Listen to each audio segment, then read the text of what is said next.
Welcome, Life Sciences, to another exciting life science lesson. What do we have on the cards today? Well, today we're going to start a new section called gas exchange.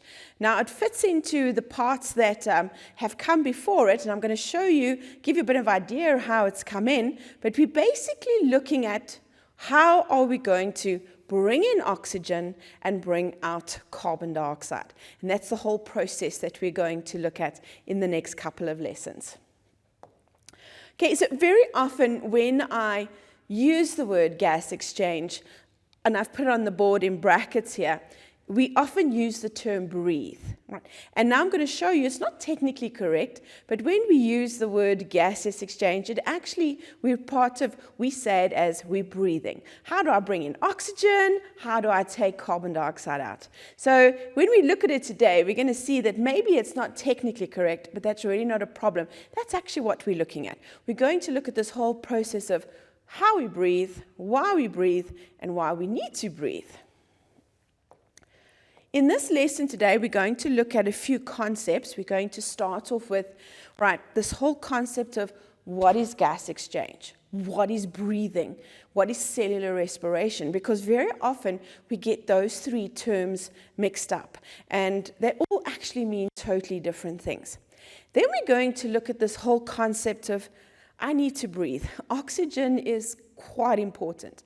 So how am I able to breathe efficiently? What should my gas exchange surface, what should it be built like so in order that it can function properly? So we've got to keep that in the back of the mind as we're going on the sections beforehand. Then what we're also going to look at is we're going to have a look at how other organisms have to breathe. We're going to look at how plants breathe, right? We're going to look how fish breathe. We're going to look how the earthworm breathes. And I do this because I say to you, that's the term we're familiar with, but at the end of this, we're going to have to replace it with a new term that is obviously for life science far more correct. Okay, again, as I said, there's going to be quite a few new terms that are going to pop up. Listen carefully. How do I use them? Right? If you miss it, always make sure you go back. Terminology is really important for you to be able to understand the different concepts. If you're a little bit confused, remember, go to your textbook, go to any kind of notes that you might have available, highlight them, make a note of them, and make sure that you're able to put them into the right context. Okay, so now we're going to start. Now I'm going to start off with something that you might be familiar with. Now when we come to gas exchange, you need to understand one very important concept, and that is that all organisms need energy. Okay, so one of the things, all living things somehow or other need energy. But if we're looking at this concept, let's think about how we need energy. So why do I have photosynthesis on the board here? Because very simply, where does energy come from for us? The energy comes from the plants that photosynthesize. And they are able to take the energy from light, okay, and they trap it into what we call organic compounds. So during photosynthesis, when you guys did the one concept of photosynthesis, it's almost like we're doing a bit of a mini-series. We started off with photosynthesis because plants, they were able to trap this energy. I often say they make it, right? So they're the ones that are going to make it. And what they do is, when we saw over here, what they actually did here, they make glucose. So plants make glucose and they store it as starch, which is a carbohydrate. And plants can change this carbohydrate to lipids or proteins. What do I mean by that? Maybe, for example, if you want an avocado pear, that might be a plant that has a lot of fats in it. Or, for example, you might want to eat beans, right? What does beans do? They've converted the carbohydrates to proteins. So all of these, especially the starch and especially the lipids, what are they? They are this trapped energy, and all organisms need that. Then we looked at the whole process of digestion. Now, how does it relate? Energy was in the food that we eat. So first the plants made it, then we're going to eat it. And when we look at our digestive system, what happens at the end of the digestive system? The food that we eat gets broken down into a usable part. Now, I'm just going to obviously concentrate here on glucose. So the plants made it, we ate it, and the reason why we had to have this whole digestive process is because it's not in the form that my body can use. So at the end of digestion, right, what do I have? Any kind of carbohydrate that I had, it's going to be in this form. What is it? It is still trapped energy. Okay, so that's important that we understand the story. Then we looked at, right, when we look at it, I say we have to use it. So the plants made it, we ate it, and during cellular respiration, what did we use? We took the glucose and we put it into, all right, where did that glucose go? It goes to our cells, and we have this organelle called the mitochondrion. And what does the mitochondrion do? It untraps. Here we go. Look at the word here, energy. It untraps energy and it releases ATP. Now, if we have a look at, as I said, it's like a mini series. Chapter 1, plants make it. Chapter 2, we eat it. Chapter 3, we use it. Now, what is cellular respiration? It's not breathing, all right, and it's not gaseous exchange. Cellular respiration is when I take the glucose and I untrap the energy. Okay, now where does the linkage come in for this program today? Here it comes. I always say cellular respiration has terms and conditions. And what do I mean by that? Very simply, for me to make this ATP, I have to have oxygen. I have to have oxygen, okay? So what is it? So what is gaseous exchange and breathing? I need to have this oxygen in. Now let's have a look at the last part of my little formula over here. I make carbon dioxide. And carbon dioxide is not good for my body, and I have to get rid of it. Which then leads me to this concept, gas exchange. First of all, it's the diffusion. And what do we know about diffusion? Very important. It's when things move, all right, from a high concentration to a low concentration. And what is going to happen during gaseous exchange is quite simply, I'm going to exchange oxygen. Oxygen is going to come into my body, and carbon dioxide is going to go out. I exchange. I want oxygen in, I want carbon dioxide out. Okay, so have a look there. This is picture exactly, okay? I want carbon dioxide out, I want oxygen in, and I'm going to go through a cell, a kind of surface.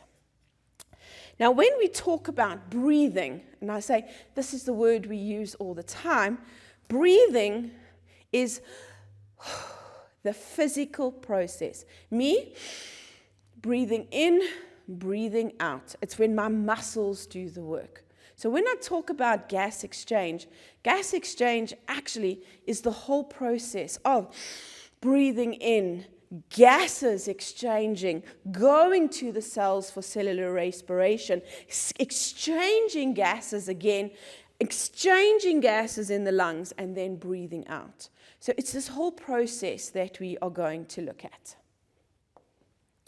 Now, when I look at the process of gaseous exchange, there are things that I need to bear in mind. Remember what I said? How I'm going to make it a really, really good gaseous exchange system. Now, if you have a look at this, I don't know if you can remember, this is called squamous epithelium. Now, squamous epithelium is thin and it's moist. And when it's thin and moist, all right, and it's also very smooth.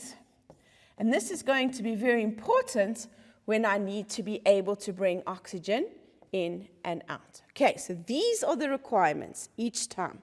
Number one, I need to have a large surface area. What do I mean by that? Guys, making these bubbles means that there is more of a surface area than one single bubble. Now, when we look at the structure of the lungs, we're going to see where this is going to occur. So we've got to keep this in mind all the time. Number two, it must be thin and permeable. One layer in the lungs, one layer in the blood vessel. Look here. One layer. We're going to keep this in mind because we're going to come back when we look particularly at the lungs. Number three must be moist. Guys, ever gone to a window and breathed out onto a window? It's nice and it's moist. Right? The reason why is lots of water, right? Like water vapor in your lungs. Because what's going to happen? Oxygen must dissolve into the water to form a solution, and then it pops into the blood. And what is the blood? Water. Okay, why do I need oxygen and carbon dioxide? I need it to do stuff. And how do I get it around the body? I need blood. Right, it doesn't help if I breathe in the oxygen and it's got absolutely nowhere to go. Right, so I need to get it to the cells and I need to get it back out again. This whole concept of in and out. Okay, well ventilated. What does that mean? It means in, oxygen, out, carbon dioxide. So I must be able to get oxygen in and I must be able to get carbon dioxide out. Okay, and one of the requirements, and it's not always necessary, but for us it's going to be, is that we need to have, our lungs are quite important. Actually, they're really important. So we need to have them well protected. This is not necessarily a function in all the organisms that we're going to look at, but we're going to see there for us, ribs, well protected is going to be definitely part of what we're going to need. Okay, guys, I'm afraid we're going to take a quick break. We'll be right back.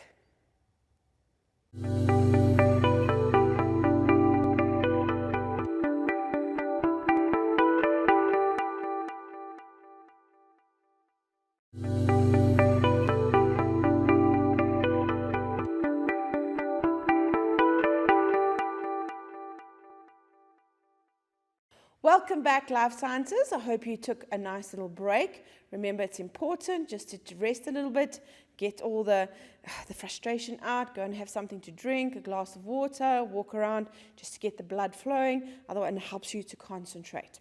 Okay, what did we look like? What did I look like? Okay, let's start. What did we do in the first segment? We looked at this concept, right, of gas exchange. And we said when we're looking at things, right, photosynthesis, we made the food. When we digested the food, we ate it and we broke it down. Cellular respiration is where we untrapped that energy. And we're now looking at the process where for cellular respiration to occur, it was very necessary that I got oxygen. Where did I get it from? How does it get into my body? How does it get into my cells? How does it get there so I can respire, cellular respire? Then once I've cellular respired, I make carbon dioxide. I need to get it out. It changes into an acid in my body, and I need to get it out as soon as I can. Okay, in this segment, what we're going to look at, we're going to start looking how other organisms, okay, we're kind of like building up until we get to us, right, the humans. We're going to look how other organisms have, how they are able to gas exchange, how they're able to take this whole oxygen in and carbon dioxide out. You'll see the examples that we've used are things or structures, organisms that you should be very familiar with. Once again, we're going to look at a few, new structures. Maybe the words are familiar to you, but make sure you understand your terminology. Okay, so guys, now basically what happens is while we're looking at it, is that when gaseous exchange occurs, it's all going to depend on certain factors That depends on how an organism is going to get oxygen in and it's going to get carbon dioxide out. Okay, guys, now this whole concept of surface area to volume ratio. And basically what it means is organisms that are really small have got a really small body, which means they also need less. So what happens is their process of doing things is actually very simple. Then what happens is as an organism gets bigger, right? They're bigger, they look like they have a greater surface area, but they don't actually, right? They've got a much greater surface area, but they're not able to get in the things that they need properly. So what they're going to require is they're going to need specialized, and this is where systems come in. Breathing systems, gaseous exchange, urinary, a blood, a transport system. So as an organism gets bigger, so it needs to be a little bit more developed and a little bit more complex in order to do the things that it needs to do. So when we're looking at how organisms are going to exchange these gases, remember, whole thing, oxygen in, carbon dioxide out. We always look at that when we look at gas exchange. It's going to have, an effect on how big is the organism.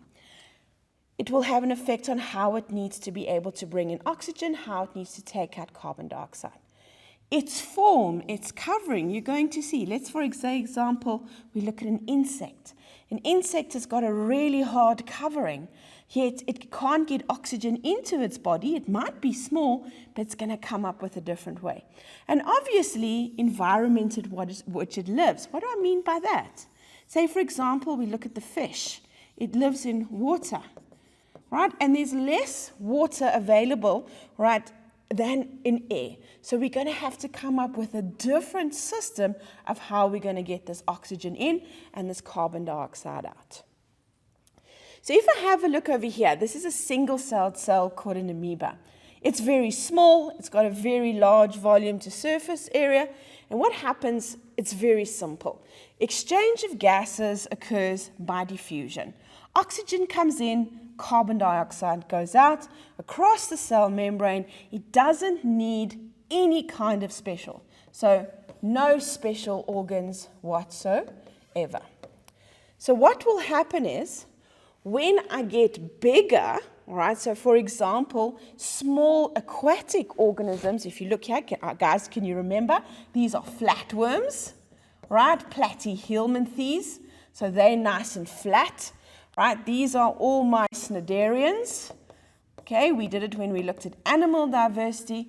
And all of these are flat. They live in water. They're very simple. And all that happens is oxygen goes in, carbon dioxide goes out. They don't have any, special organs in which they need, to do this gas exchange. Remember, most of these are parasites. They're flat. They just sit there and they suck up all your food, right? And the oxygen and the carbon dioxide can come out quite freely. However, as we get bigger and more complex, so we're going to have special structures that are necessary to get this oxygen and this carbon dioxide in. Now, as I said to you, quite important when we look at these large animals, their environment, okay? Is it water? Is it terrestrial? We also need to look at how active they are, right? If they just couch potatoes, they're not going to cellular respire as much as if they were able to. Okay, so now we're going to the first thing we're going to look at is how do plants gaseous exchange? Now, you guys say, oh, that's what?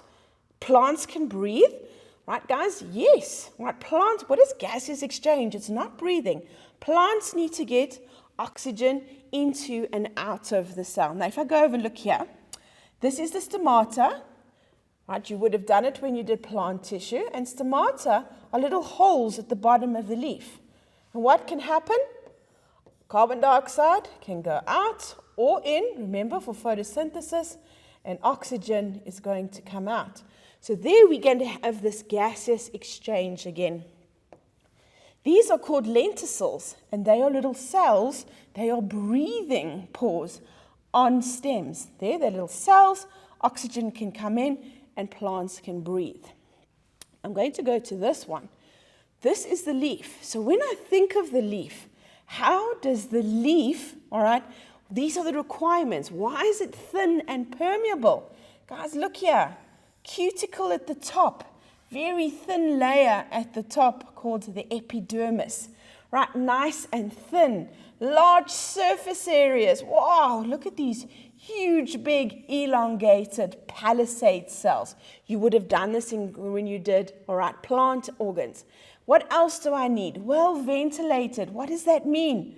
Guys, oxygen and carbon dioxide can come in and out through the stomata. It's a plant, so it doesn't have a transport system, right? And it doesn't need to be well protected. And even inside here, what we're going to have is water vapor, so it's going to be moist. So again, a plant also needs to gas exchange. All of those things are going to be, all right, characters that they also need. The earthworm. Now, you didn't study the earthworm in detail, but you did look at it when you looked at animal diversity. And the earthworm is an annelida. It was a segmented worm. Now, if we think of an earthworm is nice and moist. All right, so let's think of that picture. And I'm going to go on to when we think of all these things. So let's start here. Thin and permeable. Very thin layer of skin over here. Okay?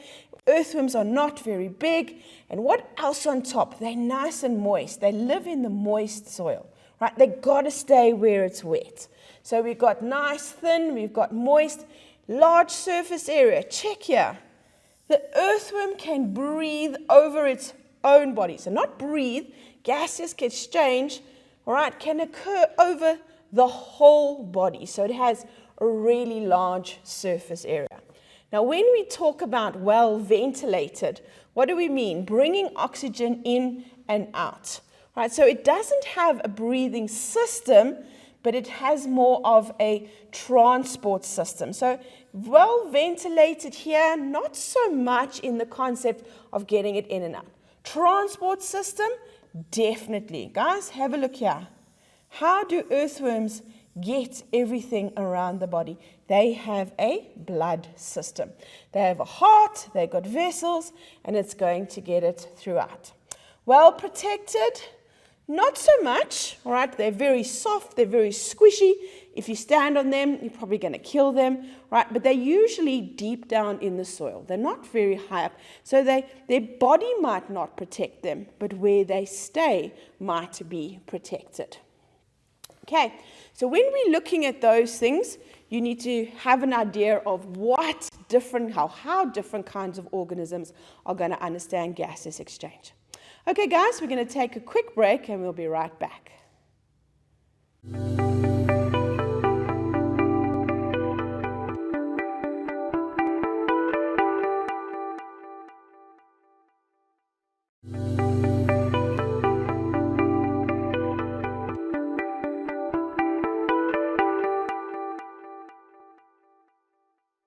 Welcome back, Life Sciences. I hope you enjoyed your break. As I always say to you, it's really important just to get the blood flowing, to stand up, shake the legs, right, and just get the mind a little bit of time just to take a rest.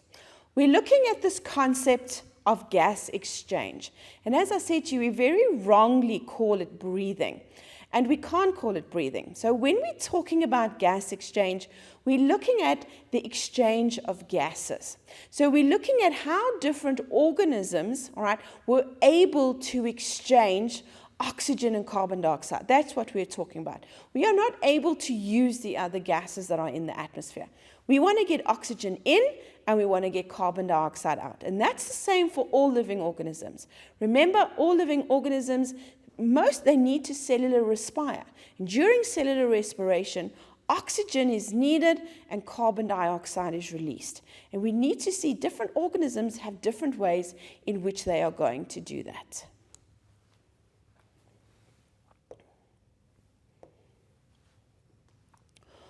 when we're looking at how the different organisms do these, we're looking at, if we can recap, last time we looked at the whole concept of how plants gas exchange.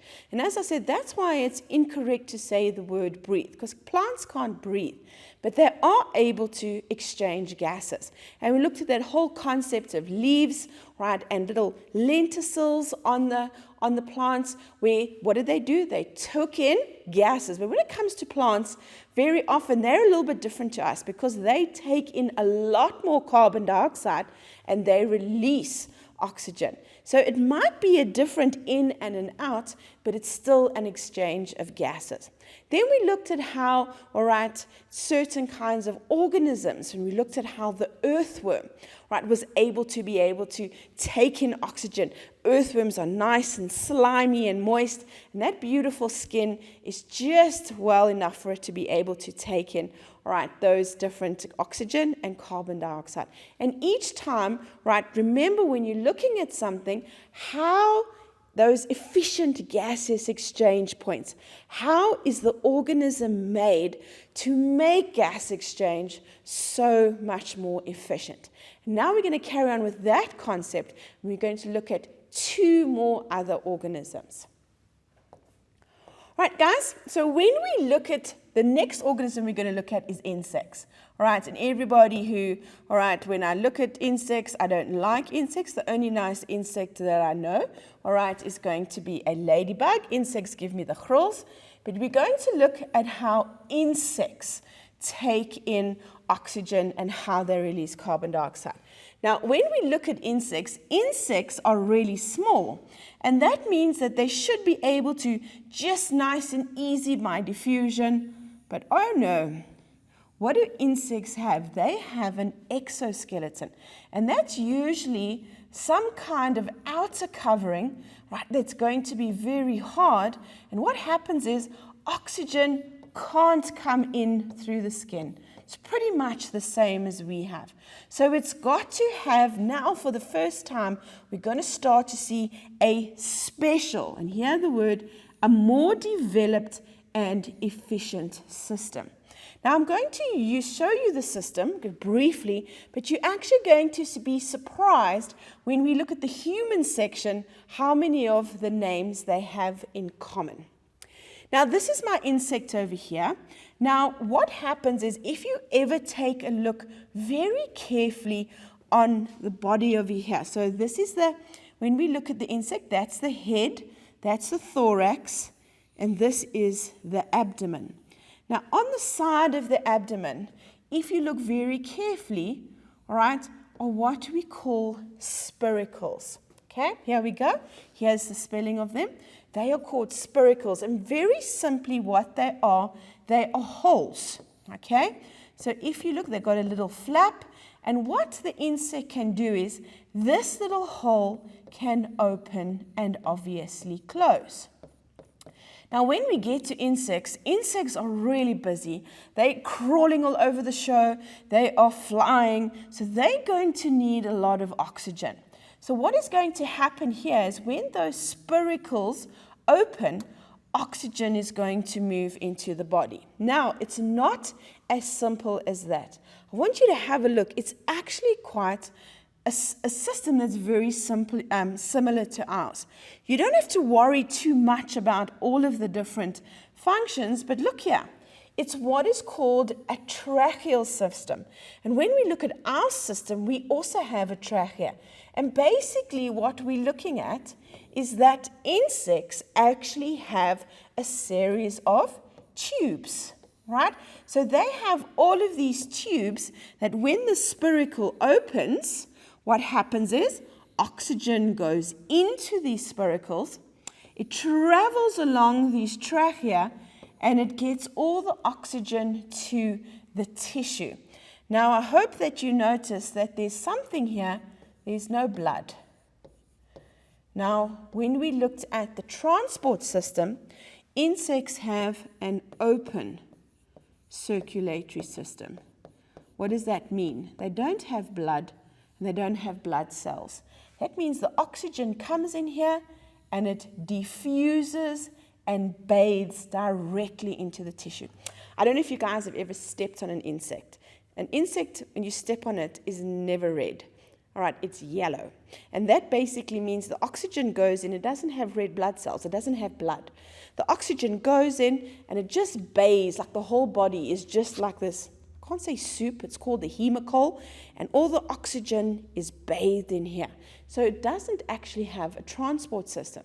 So when we think about that, when we look at an efficient gaseous exchange, it doesn't have, all right, a transport system. But they're small.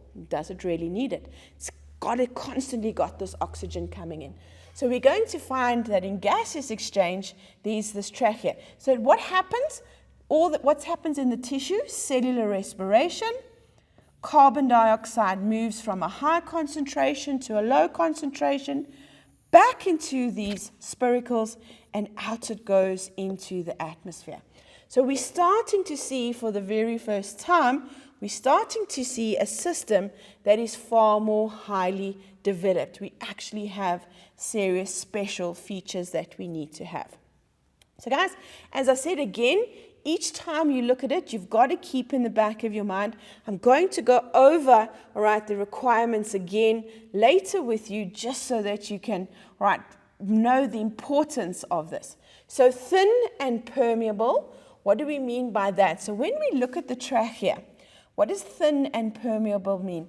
The thin and permeable probably means that here the cells, the trachea, are very thin. It's an insect. It cannot have really, all right, thick trachea like we are going to have. But the surface area is not so much, all right, thin and permeable, really in the tissues, and not so much the organs, the cells. So I suppose I could put a tick there because it's going to go directly to the cells. A large surface area, it's going to bathe all of the cells. We don't need to travel through a certain area. It's going to be moist. The cells are moist. Yes, they're bathed in like a tissue fluid. Well ventilated. Yes, what do we have? We have spiracles. It uses its body, all right? Insects, the abdomen actually moves out and in. It doesn't have them, it's got like slight muscles that breathes in, breathes out, breathes in, breathes out, the actual breathing system. So yes, it is well ventilated. Right, transport system, not here.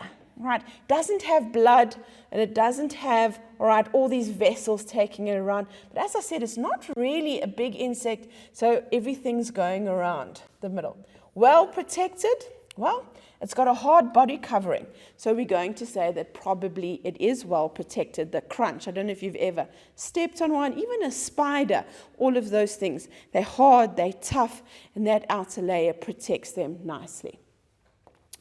Okay, now we're going to go to, the fish. Now I'm sure as I tell you the fish, you guys, yes, I know what those are. They live in water, right? So what they're definitely not going to have is they're not going to have any kind of lungs. So what we see now, remember we said to you, it's the environment in which they live. So now a fish, guys, this is a problem. There's less oxygen in the water, the same volume of water, than there is in air. So what we're going to find now, fish need to come up with a special system, right, that is going to help them to breathe. Now, if you have a look over here, if you've ever skinned a fish or caught a fish and had a look, what color is this? Guys, it's red, red, red, red, red, which means that the gills are filled with blood. Now, I want to show you this little animation that's happening. You can see on the board as we go. Now, those gills, can you see how these are all red? These are all blood. And what the fish does is, the fish uses its mouth. All right, so guys, the only thing that's going to happen is it's going to happen in its head. No other parts of the body. So what will happen is water moves in. I don't know if you've ever seen a fish. A fish is opening its mouth, closing its mouth. That's its breathing. Okay, that's breathing. It's physically having to open, bring in water, and then close. So now look what happens. It's nice. So as it opens its mouth, the water rushes in. And look at all those thousands of little, gills that is filled with blood. Now have a look here. It also goes through the gills, kind of got like these little grooves that goes through the gill.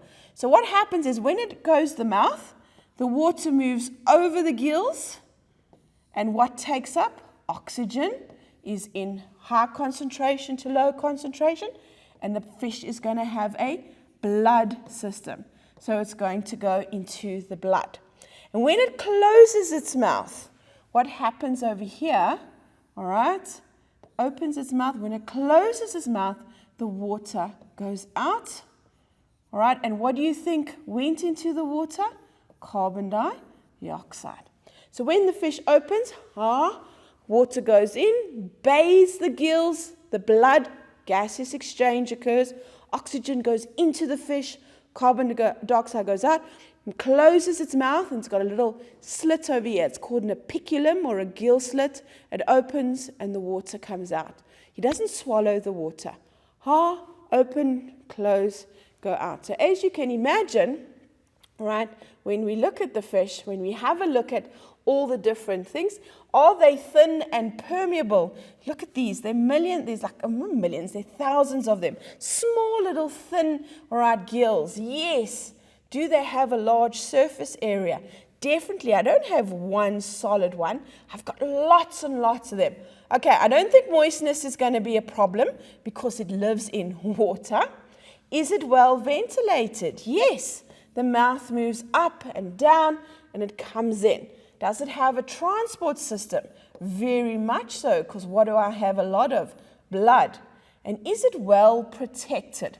Well, it is within the head, right? And it is within the body of the cell, but it hasn't got that really strong protection. The apiculum is quite hard, but not that really strong protection that we're going to find when we look at, all right, when we look at us.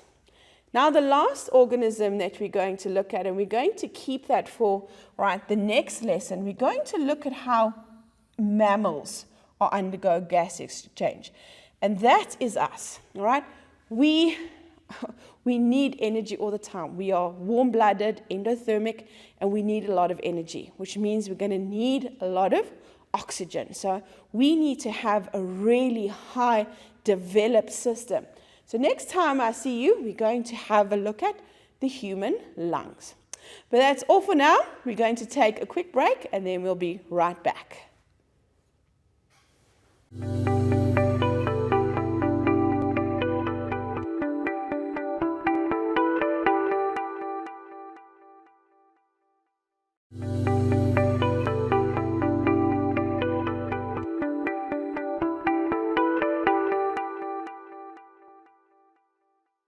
Welcome back, Life Sciences, from your short little break. As I say to you, always important, get up, shake those legs, shake those arms, get the muscles going, get the oxygen going, because that's what we're talking about, gaseous exchange system.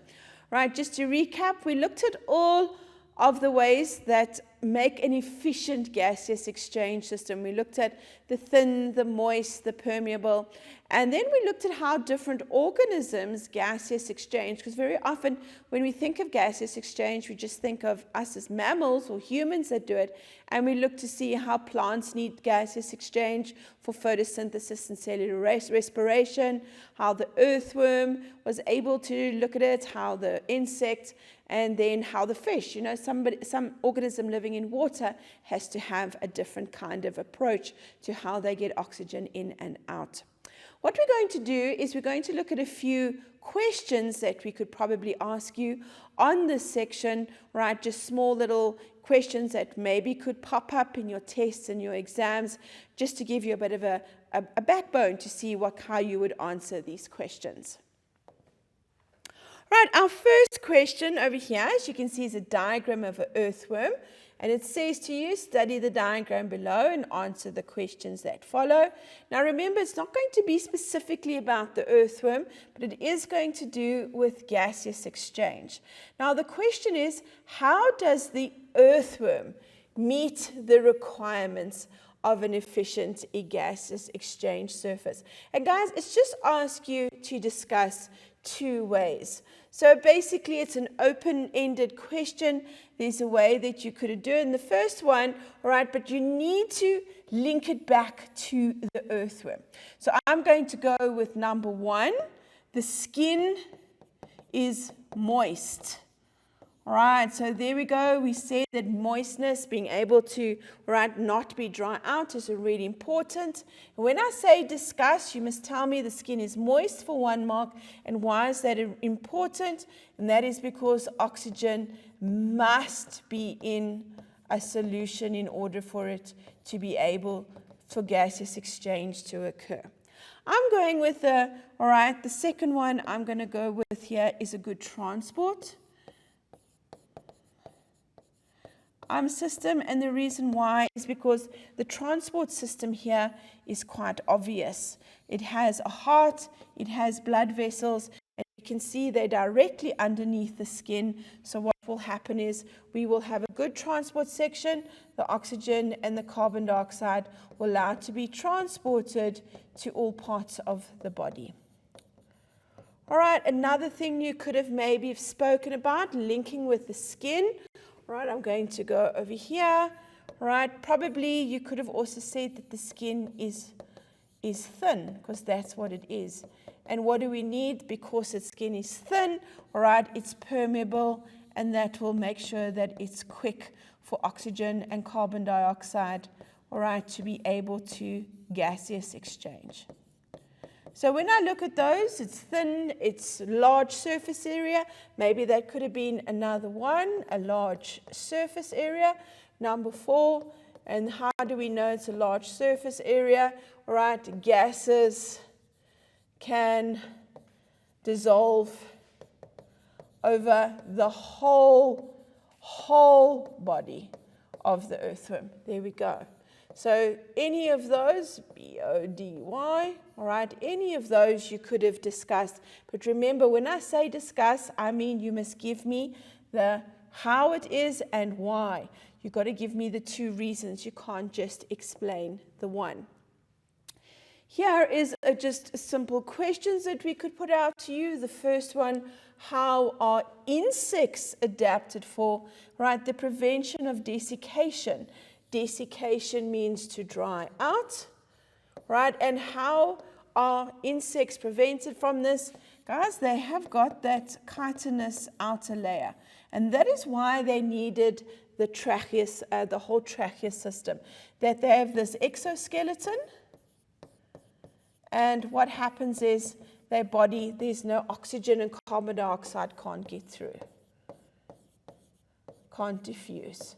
So their whole body structure, if you look at it, we said we've got to take into consideration what the body structure is.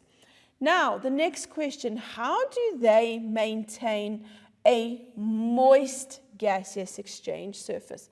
Now, remember, these are all characteristics of a gaseous exchange system. And when we look at the insects, right, insects have got this trachea system. And what happens is they have these little, right, tracheoles. So the same as our, all right, the same as our little bronchioles, they've got these smaller little branches called the tracheoles.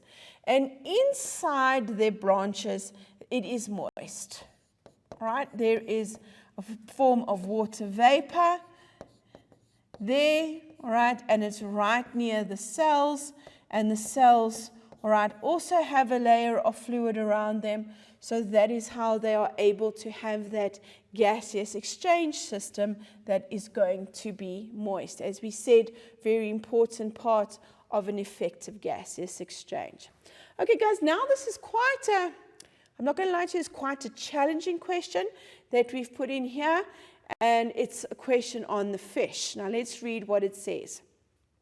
Fish have gills, right, from which blood rich in carbon dioxide diffuses from capillaries. And here we see with a diagram, they've got the gills. All right, it says, so the carbon dioxide diffuses from the capillaries in the gills in the water passing over, all right, the gills. So what happens is we're looking at this whole concept that oxygen is going to go into the gills and the carbon dioxide is going to go out. So here we have, the next is the diagram, shows the way in which water flows over the gills. So we have the concept, I'm explaining the concept because it's going to be interesting or important when we look at the questions.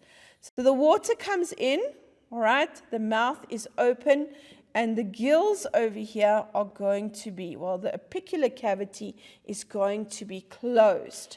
And then what happens is when the mouth closes, those gills are going to go open and the water is going to go out there. Now we have a diagram where we link. The graph below shows the changes in pressure, all right, in the buccal. Now what does buccal mean? Buccal is another word for mouth. So over here, this buccal is going to be mouth. Okay, and the apicular cavity. So we're going to have 1 here is the mouth, and 2 is going to be the apicular cavity over here. So that's this part when it opens and closes. So basically what is going to happen, guys, is when the mouth opens, the pressure is going to increase, all right, in the buccal cavity, and when the mouth closes, the pressure is going to increase in the apicular cavity. But we're going to have a look now. Okay, now we need to explain. It says, use the graph to explain the relationship, all right? It doesn't ask you to explain what is happening. It's asking to see, do you see a relationship between, or a trend, all right, or another pattern, right? That's how I often say that you can use it, between the pressure in the buccal cavity and the pressure in the apicular cavity. Guys, have a look over here, all right? So the pressure is very simple. When the pressure in the buccal cavity rises, so does the pressure in the apicular cavity. And when the pressure in the buccal cavity decreases, so the pressure in the apicular cavity decreases. So they have a direct relationship with that. How would I write it? Very simple. As pressure in the buccal, I'm just going to put the BC cavity increases, so does the pressure in the apicular cavity increase. Right, quite a difficult question that is going in there. All right, so guys, I'm afraid that is all we're going to have time for today. So please go over your notes again, make some summary notes of what you need to do. What was our main focus today? Very important. What are the requirements of a gaseous exchange system? All those points were really important that you were able to understand them. And can I use those points in any kind of organism or system that I'm given? Can I see how each of them is going to be efficient? Well, I'm afraid that's all we have time for today. Until next time, cherry bye.